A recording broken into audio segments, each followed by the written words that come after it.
Hi, I'm Linda, a 32-year-old marketing executive trying to juggle work, family, and, wait for it, the world's most critical mother-in-law. Picture this. I'm in my kitchen, half-inflated balloons scattered everywhere, trying to organize Ethan's 6th birthday party, when my phone buzzes.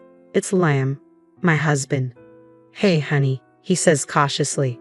"Don't freak out, but Mom's coming a day early for Ethan's birthday." I nearly dropped the phone. "What?" "Liam, the house is a disaster. The party's tomorrow." I know, he sighs. "She insisted. Said she wanted to help." "Help?" I mutter under my breath, like a tornado helps when it blows through town. But I take a deep breath and say, "Fine. Just keep her busy when she gets here, okay? Love you." After hanging up, I look around at the chaos. Superhero decorations everywhere. Ethan's special request. I've spent weeks planning this, determined to make everything perfect, even ordering the custom cake with his favorite character on it. But with Martha arriving early, I know things are about to get complicated. An hour later, the sound of Martha's car pulling into the driveway fills me with dread. I plaster on a fake smile as she breezes into the house, swinging her designer handbag like a trophy. "Oh, Brielle, darling," she says, air kissing my cheeks. "What? Interesting decorations." I bite my tongue. "Thanks, Martha." Ethan picked the theme. She eyes a Batman cutout with distaste. "Well, when Derek was young, we always had such elegant parties." I force a tight smile. "I'm sure you did." I turn away before my eyes can fully roll back in my head. She follows me into the kitchen, clicking her tongue at the dishes in the sink. "My goodness, Brielle, don't you ever clean?" "I've been a little busy with the party," I say through gritted teeth. "Well, let's see what you've done so far," she insists, rummaging through the party favors. "Oh dear, store-bought goodie bags. I always made homemade treats for Derek's friends." I force a laugh. "Not all of us have your talents, Martha." She pats my arm condescendingly. "Don't worry, dear. I'm sure the children won't mind too much." Just then, Ethan comes racing in, full of excitement. "Grandma, you're here early."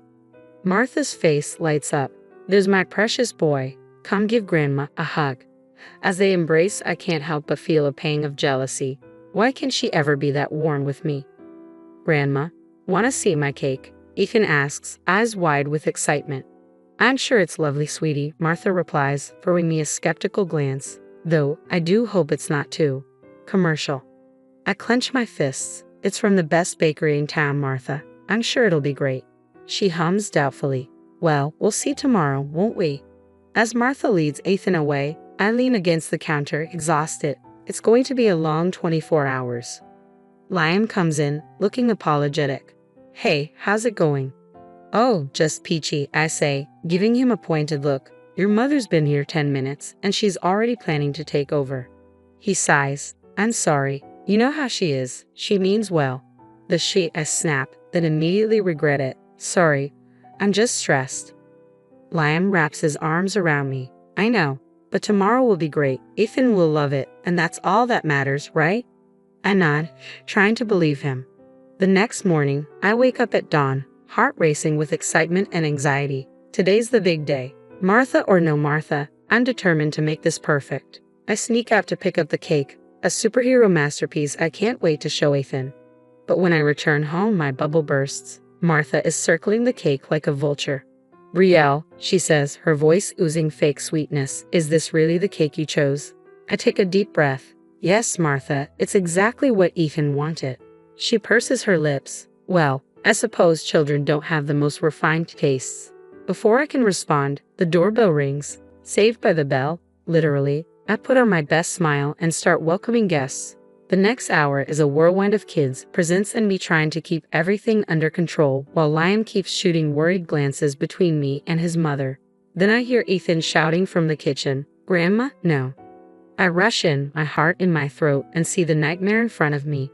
The custom superhero cake smashed on the floor, and Martha standing there smugly, holding a store-bought cake.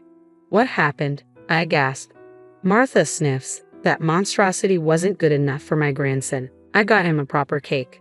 Ethan bursts into tears. "I wanted my superhero cake." I kneel beside him, trying to comfort him, while glaring at Martha. "It's okay, sweetie, we can fix this." But the damage is done. The party is descending into chaos. kids whispering, parents staring, and me caught between comforting Ethan and dealing with Martha. I shoot Liam a look. Do something. He looks like a deer in headlights. Mom, maybe you should. Should what? Martha interrupts, her voice dripping with superiority. Save this disaster of a party? You're welcome, by the way. That's it. I've had enough. Everyone, I say, my voice trembling. I'm so sorry, but we're going to have to end the party early. The next few minutes were a blur of rushed apologies and handing out goodie bags as I ushered the guests out. Finally, it was just the four of us. Me, Liam, Ethan, and Martha. Martha dusted off her hands, oblivious. Well, she said, that was certainly eventful. I turned to her, the fury bubbling up inside me. Martha, I think you should leave. She blinked in surprise. Leave? But the party's over. Exactly, thanks to you, I snapped. Liam, finally finding his voice, chimed in. Mom, I think Brielle's right. We need some family time. Martha huffed, gathering her things. Without another word, she marched out the door. As it clicked shut, I slumped against the wall, utterly drained. I'm sorry, babe, Liam said, wrapping his arm around me, but I shrugged him off. Not now, Liam. We need to salvage this for Ethan. We spent the rest of the evening trying to cheer up our little boy, playing games, opening presents, even managing to piece together some of the original cake. By bedtime, Ethan was smiling again, but I was still seething. As I tucked him in, I made a silent vow. Martha would never ruin another family event. I didn't know how, but I was going to put a stop to her toxic behavior once and for all. The days following Ethan's birthday felt like walking through a fog. I couldn't shake the anger, the humiliation, the sheer unfairness of it all. Liam tried to comfort me, but his reassurances felt hollow. How could he not see how much his mother was damaging our family? Desperate for an outlet, I called my best friend Zoe. After pouring out everything, she didn't hold back. Girl, you've got to stand up to that woman. This has been going on for years. I know, I sighed, but how? Liam always takes her side and the rest of his family is completely under her spell. Document everything, Zoe suggested. Every nasty comment, every backhanded compliment. Build your case. It was like a light bulb went off. I started keeping a file on my phone, jotting down every interaction with Martha, the texts criticizing my parenting, the voicemails laced with passive-aggressive jabs, the helpful suggestions that always left me feeling 2 inches tall. I even started seeing a therapist, Dr. Chen, to unpack the years of Martha's toxicity. You're not crazy, Brielle, Dr. Chen told me during one session. What you're experiencing is emotional abuse. Hearing it spoken out loud was both validating and terrifying. But Martha wasn't done with me yet. One afternoon, I overheard Liam on the phone with his cousin. No, Mom's just worried about Ethan, that's all. You know how Brielle can be sometimes. As soon as he hung up, I confronted him. What was that about? Liam looked like a kid caught stealing candy. Nothing, just family stuff. Family stuff? Like your mother telling everyone I'm an unfit mom. His silence was all the confirmation I needed. Liam, this has to stop. Don't you see what she's doing to us? He ran a hand through his hair. Look, maybe if you just apologize to her about the birthday thing. I couldn't believe my ears. Apologize? For what? For trying to give our son a nice birthday before she ruined it. Bri, please, he begged. It would make things easier for everyone. That was my breaking point. I realized that if things were going to change, I'd have to be the one to make it happen. The next day, I got a text from Martha. Dropping by this afternoon to check on my grandson. Hope you've managed to keep the house clean this time. As I stared at the message, a plan started to form. It was time to take action, not just for me, but for Ethan and the future of our family. I called Zoe. Hey, I need a favor, I said. Can you come over this afternoon and bring your video camera? Oh, sounds intriguing, she replied. What's the plan? I took a deep breath. We're going to expose Martha for who she really is. I'm done being her punching bag. As I hung up, a mix of nerves and determination surged through me. I glanced at a photo of Ethan on my desk, his bright smile reminding me why this fight was so important. Don't worry, buddy, I whispered. Mommy's going to fix this. Thanksgiving arrived, and my heart raced as we pulled up to Liam's parents' house. I clutched my bag, filled with evidence of Martha's years of manipulation.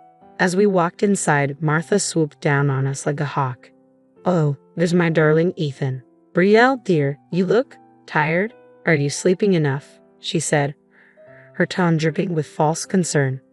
I bit my tongue, reminding myself to stick to the plan. Finally, as everyone gathered in the living room, I knew it was time. Actually, Martha, I said, my voice surprisingly steady, I'd like to address something with the family. She waved a hand dismissively. Oh, Brielle, now's not the time for your little dramas. But this time, I wasn't backing down. I pulled out my phone and said, I think you all need to hear this. The room fell silent as I played recording after recording of Martha's harsh words. Texts criticizing my parenting flashed on the screen. Gasps echoed as the family heard their own experiences reflected in my evidence. This has been happening for years, I explained.